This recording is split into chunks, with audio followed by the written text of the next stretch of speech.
Das Rot der Werbung, gedämpft nur durch Bürgersteiggrau, spritzt durch Herz, Muskel und Aorta.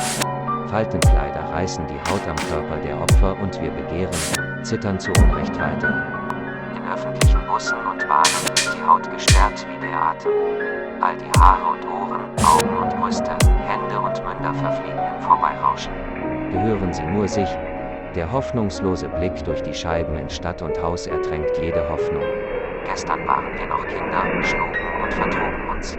Und das Begehren eine Wolke aus fast nichts. Das Ziel ist nur eine Haltestelle.